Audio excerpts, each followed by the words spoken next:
Welcome back to News Jet update. चलिए देखते हैं झारखंड की 25 फटाफट बड़ी खबरों को। इससे पहले आप झारखंड के किस जिले से न्यूज को देख रहे हैं हमें कमेंट बॉक्स में जरूर बताएं। साथ ही डेली अपडेट रहने के लिए आप हमारे चैनल को सब्सक्राइब कर बेल आइकन को दबाना बिल्कुल ना भूलें। पहली खबर, मुख्यमंत्री की अध्यक्षता में राज्य आपदा प्रबंधन प्राधिकार की बैठक में लिया गया फैसला, स्कूल कॉलेज बंद, बाजार रात 8 बजे तक ही खुलेंगे।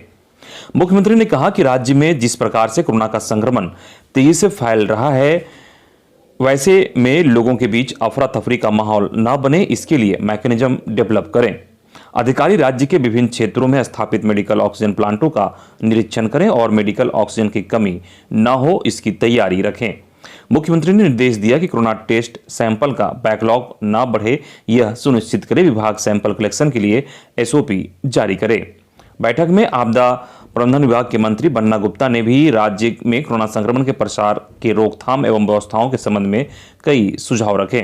इधर आपदा प्रबंधन विभाग ने भी नई एसओपी जारी कर दी है। एसओपी के तहत दुकानों को लेकर, धार्मिक स्थलों को लेकर, बसों को लेकर क्या क्या गाइडलाइन दी गई है, इसकी तमाम जानकारी आपको मिलेगी और उसका लिंक वीडियो का डिस्क्रिप्शन बॉक्स में आपको मिलेगा, तो आप वहां से उसकी पूरी जानकारी ले सकते हैं। अगली खबर, छात्रवृत्ति के लिए कल से खुलेगा ई कल्याण पोर्टल। राज्य के अनुसूचित जाति, अनुसूचित जनजाति और पिछड़ा वर्ग के छात्र छात्राओं को छात्रवृत्ति योजना के लाभ के लिए 5 जनवरी से ई कल्याण पोर्टल खोला जाएगा। इसके लिए अनुसूचित जाति, अनुसूचित जनजाति, अल्पसंख्यक व पिछड़ा वर्ग कल्याण विभाग द्वारा निर्देश जारी कर दिया गया है। इसमें राज्य के अंदर या राज्य के बाहर मान्यता प्राप्त बीएड कॉलेजों के शैक्षणिक सत्र 2020-22 के लिए साल 2021 में नामांकन लेने वाले छात्र छात्रा आवेदन कर सकेंगे। इन छात्र छात्राओं को 2020-21 के लिए यह छात्रवृत्ति दी जानी है। 15 जनवरी तक ई कल्याण पोर्टल खुला रहेगा, जिसमें छात्र छात्रा आवेदन कर सकेंगे। वहीं संबंधित शैक्षणिक संस्थान छात्र छात्राओं के आवेदन का सत्यापन 5 जनवरी से 20 जनवरी तक कर सकेंगे। इसके अलावा नए शैक्षणिक संस्थानों द्वारा ई कल्याण पोर्टल पर रजिस्ट्रेशन और रजिस्टर्ड संस्थानों द्वारा नवीनीकरण के लिए आवेदन करने की तिथि भी घोषित की गई है। अगली खबर, झारखंड कोरोना अपडेट। रांची में मिले 615 नए मरीज। झारखंड में कोरोना का कहर दिन ब दिन बढ़ता जा रहा है। सोमवार को रांची में एक साथ 615 नए कोरोना संक्रमित मिले हैं। इसमें 4 डॉक्टर, 13 छात्र और 2 नर्स शामिल हैं। चिंताजनक यह है कि राज्य के धनबाद, जमशेदपुर समेत 5 जिलों में 100 से अधिक नए केस मिले हैं। वहीं बोकारो में 95 संक्रमित मिले हैं। जमशेदपुर में 1 मरीज की मौत भी हुई है। गढ़वा के डीसी और कोडरमा में सीजीएम समेत कई कोर्टकर्मी पॉजिटिव पाए गए हैं। देर रात तक मिली जानकारी के अनुसार पूर्वी सिंहभूम में 128, पश्चिमी सिंहभूम में 100, सरायकेला में 8, धनबाद में 109, देवघर में 102, बोकारो में 95, कोडरमा में 36, दुमका में 15, जामताड़ा में 8 और गोड्डा में 6 संक्रमित मिले हैं। वहीं देश में भी तेजी से फैल रहा ओमिक्रॉन।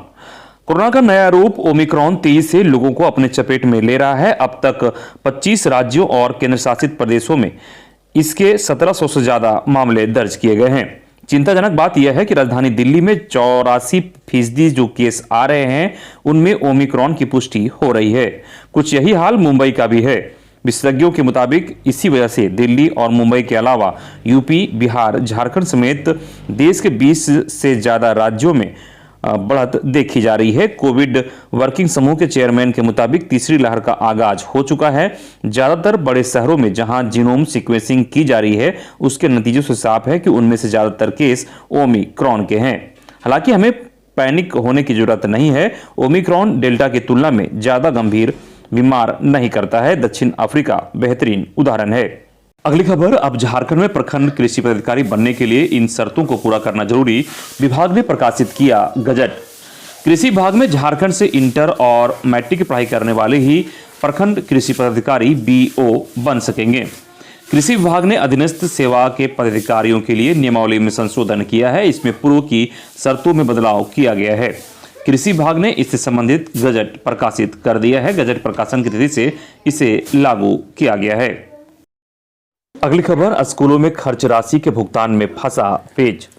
झारखंड के सरकारी स्कूलों में खर्च की गई राशि के भुगतान में पेच फंस गया है।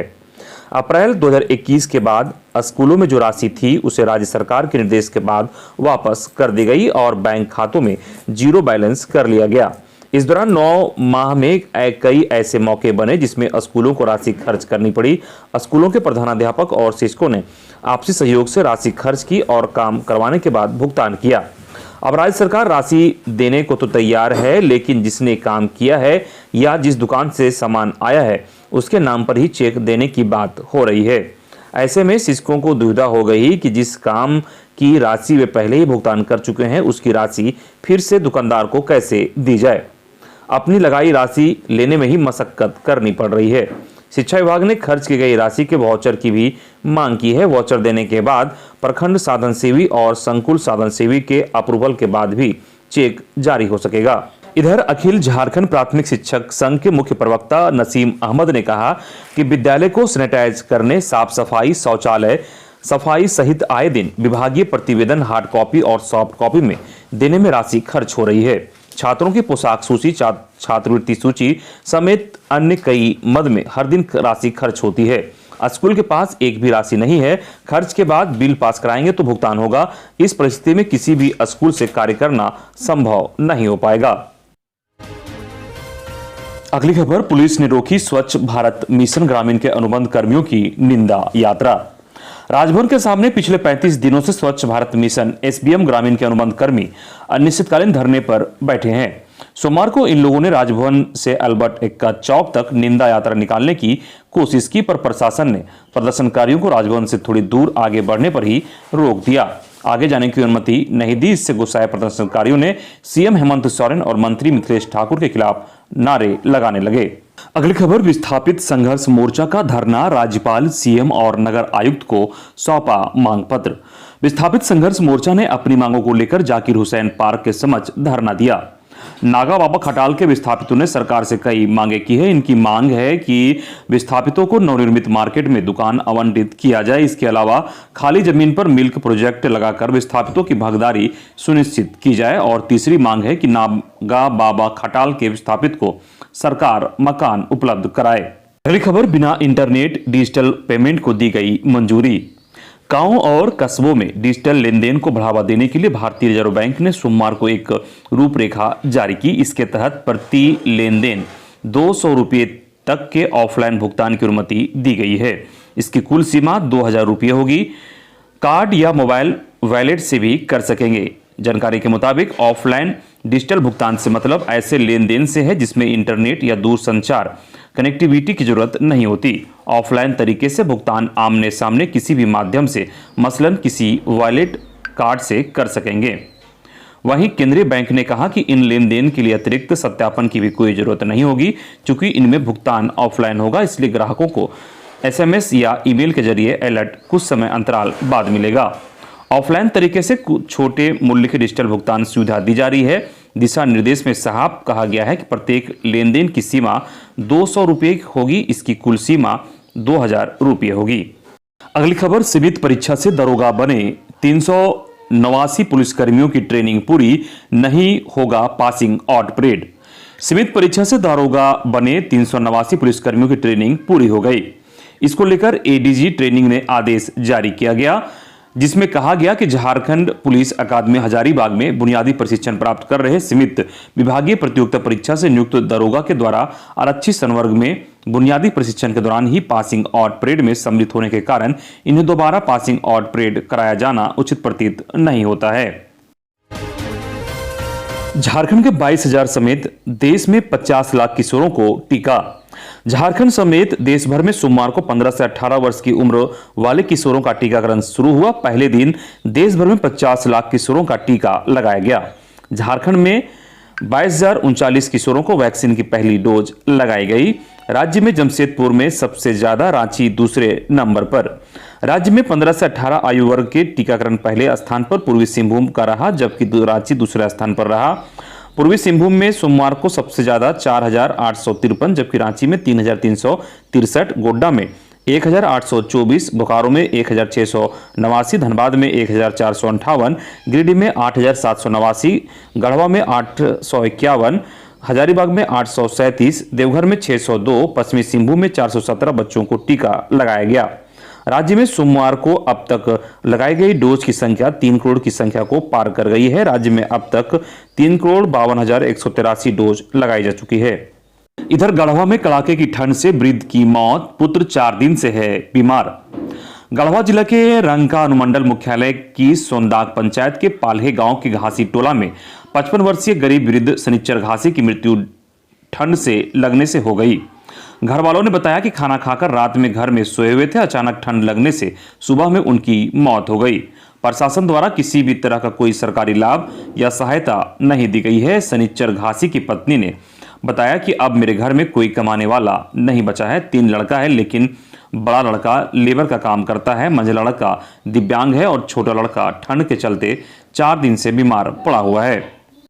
अगली खबर रूपा तिर्की मामला, आरोपी दरोगा शिव कुमार को हाईकोर्ट ने दी जमानत।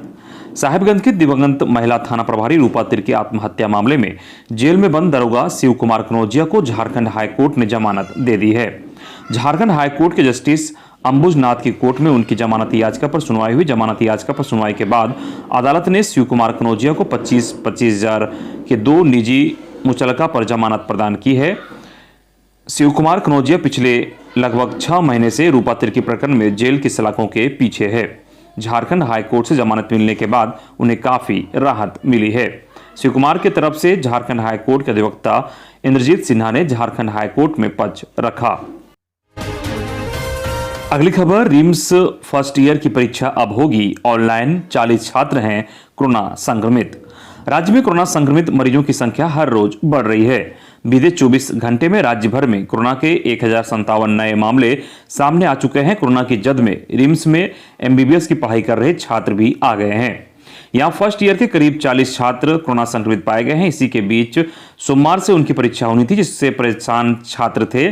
संक्रमण के फैलाव को देखते हुए रिम्स एग्जामिनेशन कंट्रोल बोर्ड ने तत्काल परीक्षा को स्थगित कर दिया है। अब ऑनलाइन मोड में परीक्षा कराने की तैयारी की जा रही है। अगली खबर, राज्य में 23 से टीकाकरण हो राज्यपाल रमेश बैस से सोमवार को मुख्य सचिव सुखदेव सिंह ने राजभवन में भेंट कर नववर्ष की बधाई व शुभकामनाएं देते हुए उनके उत्तम स्वास्थ्य की कामना की। राज्यपाल ने उक्त अवसर पर राज्य में तीव्र गति से कोरोना प्रसार पर चिंता जाहिर करते हुए कोरोना महामारी पर नियंत्रण के लिए सरकार की ओर से किए जा रहे प्रयासों की जानकारी ली। उन्होंने कहा कि हमारी स्वास्थ्य सुविधा उत्तम हो, तीव्र गति से टीकाकरण का कार्य हो और जन मानस के सहयोग से कोरोना की इस लहर को रोकने का प्रयास हो। अगली खबर, सिमडेगा में मास्क नहीं पहनने वालों का कटा फाइन 9500 रुपये की हुई वसूली। सिमडेगा जिले में बढ़ते संक्रमण को देखते हुए जिला प्रशासन सतर्क हो गया है। जिले में मास्क चेकिंग अभियान चलाई जा रही है। इस दौरान बिना मास्क पहने लोगों से फाइन भी वसूला गया। 19 लोगों से जुर्माना के तौर पर कुल 9500 रुपये जुर्माना वसूला गया। वर्तमान में जिला में 14 एक्टिव केस हैं। अगली खबर, पाबंदियों से नहीं चलेगा, सरकार कोरोना बचाव पर श्वेत पत्र जारी करे, दीपक प्रकाश। भाजपा प्रदेश अध्यक्ष और सांसद दीपक प्रकाश ने कहा कि आपदा प्रबंधन द्वारा केवल कुछ पाबंदियों से कोरोना का समाधान नहीं बल्कि स्वास्थ्य संबंधी व्यवस्थाएं भी महत्वपूर्ण है, इसलिए पाबंदियों और गाइडलाइन से नहीं चलेगा। सरकार कोरोना बचाव पर श्वेत पत्र जारी करे। उन्होंने कहा कि पहली और दूसरी लहर में राज्य सरकार की स्वास्थ्य व्यवस्थाएं लोगों को डराने वाली रही है। पहली और दूसरी लहर में पाबंदियों के बावजूद संक्रमण बढ़ता गया था और स्वास्थ्य व्यवस्थाओं में कमी के कारण ही अधिकांश जाने गई थी।